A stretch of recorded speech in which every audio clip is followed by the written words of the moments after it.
हैं, आज हम एक्सप्लेन करेंगे फिल्म द साबरमती रिपोर्ट। दोस्तों, ये फिल्म गोधरा कांड की सच्चाई बयान करती है। फिल्म की शुरुआत में हम अयोध्या रेलवे स्टेशन को देखते हैं। तारीख है 25 फरवरी 2002। स्टेशन से साबरमती एक्सप्रेस ट्रेन अहमदाबाद के लिए रवाना होती है। अगले दिन यानी कि 26 फरवरी को ट्रेन गुजरात के गोधरा स्टेशन पहुंचती है। ट्रेन कुछ ही घंटों में अहमदाबाद पहुंचने वाली थी, लेकिन उससे पहले गोधरा स्टेशन से कुछ आगे जाते ही ट्रेन के S6 डिब्बे में आग लग जाती है और 59 लोग मारे जाते हैं। जैसे ही ये खबर फैलती है, नेशनल मीडिया दिल्ली से गोधरा का रुख करता है। हम एक national news channel EBT news के ऑफिस को देखते हैं, जहां से उनकी स्टार एंकर मनिका राजपुरोहित को रिपोर्टिंग के लिए गोधरा भेजा जाता है। मनिका के साथ कैमरामैन समर कुमार हैं। 27 फरवरी की सुबह सभी मीडिया वालों के साथ मनिका भी गोधरा पहुंचती हैं। रेलवे स्टेशन पर हर तरफ लाशें बिखरी पड़ी हैं। साबरमती एक्सप्रेस के 2 डिब्बे जल चुके हैं। ये मंजर देखकर दोनों हिल जाते हैं। प्रशासन बचाव कामगिरी में व्यस्त है।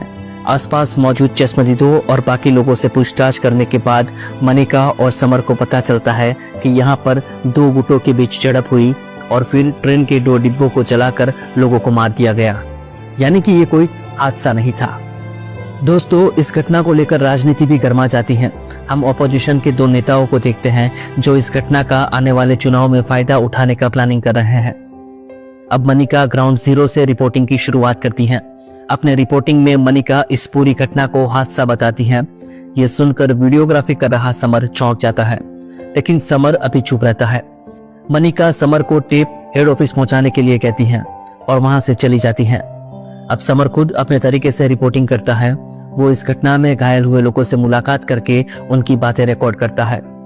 अगले दिन समर दिल्ली हेड ऑफिस पहुंचकर मनिका और खुद की रिकॉर्ड की हुई टेप एडिटर को देता है।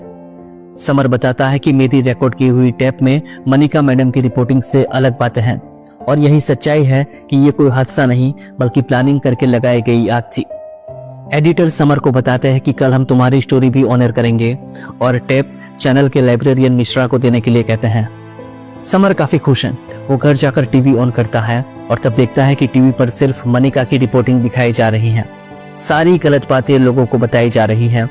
ये देखकर समर गुस्सा होकर ऑफिस आकर बताता है कि हम गलत खबर दिखा रहे हैं। ये कोई हादसा नहीं था, ट्रेन को आग लगाई गई थी। लेकिन मैनेजमेंट उसकी बातें नहीं सुनता, बल्कि कुछ देर बाद EBT न्यूज का मैनेजमेंट गार्ड बुलाकर समर को ऑफिस से बाहर फेंकवा देता है और उस पर कैमरा चोरी का आरोप लगाकर गिरफ्तार करवा दिया जाता है। अगले दिन समर की गर्लफ्रेंड उसकी जमानत करवाती है, लेकिन उसके साथ रिश्ता भी तोड़ देती है। समर दूसरी जॉब ढूंढने की कोशिश करता है, लेकिन EBT न्यूज के दबाव में उसे कोई भी मीडिया हाउस नौकरी नहीं देता। वो डिप्रेस हो जाता है और शराब पीने लगता है। समर अब गुमनाम जिंदगी जी रहा है। वक्त बीतने लगता है। गोधरा कांड को 5 साल बीत जाते हैं। साल है 2007। गुजरात में चुनाव होने वाले हैं और EBT न्यूज मैनेजमेंट गुजरात सरकार से अपने संबंध अच्छे करने के लिए सरकार के प्रतिनिधि से मिलने जाते हैं, लेकिन सरकार के प्रतिनिधि उन्हें खरी खोटी सुनाकर जाने के लिए कह देते हैं। दरअसल बात यह थी कि EBT न्यूज ने जो रिपोर्टिंग की थी उसकी सच्चाई सामने आने वाली थी, क्योंकि गोधरा कांड की जांच के लिए जो इंडिपेंडेंट इन्वेस्टिगेशन कमीशन बनाया गया था उसकी रिपोर्ट आने वाली थी, जिसमें सच्चाई को दर्शाया गया है। अब EBT न्यूज का मैनेजमेंट तय करता है कि इन्वेस्टिगेशन कमीशन की रिपोर्ट आने से पहले हमें एक और रिपोर्ट पेश करनी चाहिए ताकि हमारी किरकिरी ना हो।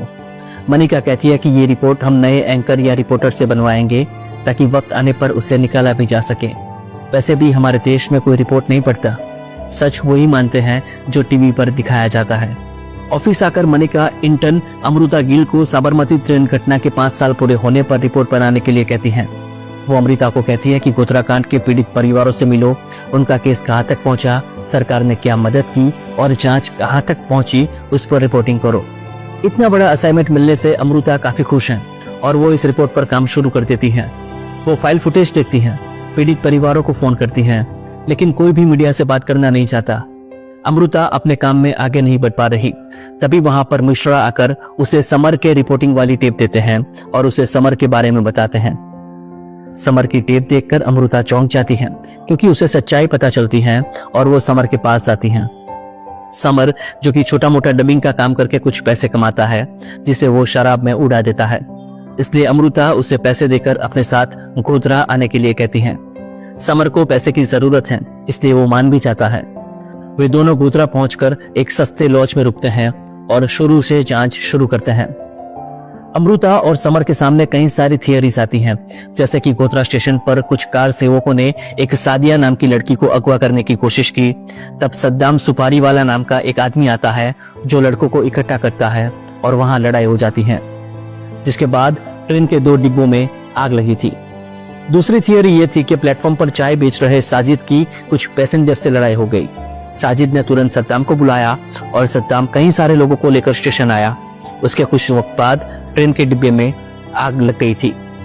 रात में समर और अमृता खुद ट्रेन के जले हुए डिब्बे में जाकर देखते हैं और इस निष्कर्ष पर पहुंचते हैं कि ये कोई हादसा नहीं था, लेकिन सोची समझी साजिश के तहत ट्रेन के डिब्बे को जलाया गया, क्योंकि एक रिपोर्ट में बताया गया था कि कार सेवक खाना बना रहे थे, इसलिए डिब्बे में आग लगी। लेकिन डिब्बे में पैर रखने की जगह नहीं थी, तो फिर आग कैसे लगी? और दूसरी रिपोर्ट में यह बताया गया था कि सिगरेट के कारण आग लगी, लेकिन इतने भीड़ वाले डिब्बे में ये मुमकिन ही नहीं है। समर कहता है कि 5 मिनट के अंदर 2 बार चेन पुलिंग हुई, लेकिन स्टेशन पर जो कुछ हुआ उसका एक गवाह है, अरुण नाम का लड़का, जिसने ये सब देखा और गवाही दी। अगले दिन अमृता सादिया के घर जाती है, जहां उसे पता चलता है कि वो तो बड़ौदा रहती है और यहाँ ईद मनाने आई थी। अब अमृता और समर मिलकर फिर से सभी थियरी पर बात करते हैं और उन्हें पता चलता है कि ये दोनों थियरी इसलिए फैलाई गई क्योंकि इन थियरी के मुताबिक सारी गलती पैसेंजर्स की थी और सच्चाई जानने की कोई कोशिश ही न करें। अब दोनों मिलकर इस घटना के पीछे मास्टरमाइंड कौन है ये जानने की कोशिश करते हैं और साथ ही अरुण बर्धा को खींचते हैं, जिसने झूठी गवाही और गलत थियरी फैलाई। अमृता और समर कोर्ट जाते हैं, जहां पर साबरमती केस की सुनवाई हो रही है। तभी हम देखते हैं कि पुलिस वाले छिपाकर अरुण को कोर्ट से लेकर जाते हैं। अमृता और समर उनका पीछा करते हैं। वे अरुण को उसके घर छोड़ देते हैं। घर की निगरानी के लिए 2 पुलिस वालों को भी बिठाया गया है। उस रात समर सीनियर अफसर बनकर अरुण के घर आता है और वहां मौजूद पुलिस वाले उसे नहीं रोकते। समर अरुण को डराता है और अरुण सच्चाई बता देता है। वो बताता है कि साजिद का झगड़ा हुआ तब मैं स्टेशन पर ही था। साजिद और मैं बचकर वहां से भागे, तब साजिद आकर बोलता है कि सद्दाम ने बुलाया है। वो मुझे गेस्ट हाउस लेकर आया, जहां पर एक टेम्पो में 20-20 लीटर के डिब्बे रखे जा रहे थे, जिसमें पेट्रोल था। तब मुझे पता चला कि झगड़ा तो सिर्फ बहाना था। साबरमती एक्सप्रेस को जलाने का प्लान पहले से ही बन चुका था। उस दिन झगड़े के बाद सब लोग पेट्रोल लेकर स्टेशन पहुंचे और साबरमती ट्रेन के डिब्बे में आग लगा दी। समर और अमृता ये रिकॉर्डिंग करके जा रहे थे, तब उनके ऊपर हमला होता है और हमलावर वो टेप लेकर चले जाते हैं। समर एक हमलावर को पहचान जाता है। अब वे एक मुस्लिम एनजीओ चलाने वाली महिला मेहरुनिसा को मिलने जाते हैं, जहां वो बताती है कि असली मास्टरमाइंड हबीब कादरी है, जो लोगों की मदद करने का नाटक करता है, लेकिन असल में वो ही उन्हें भड़काता है। अब फिल्म पहले सीन में आती है, जहां हम देखते हैं कि समर कोर्ट में है और एबीडी न्यूज मैनेजमेंट ने उस पर केस किया है। समर कोर्ट में सच्चाई बताता है।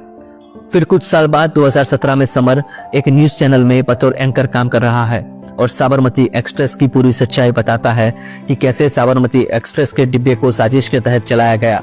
ट्रेन के रुकने के बाद भीड़ ने ट्रेन पर पथराव किया, दरवाजों को बाहर से बंद किया गया और फिर पेट्रोल डालकर आग लगा दी गई।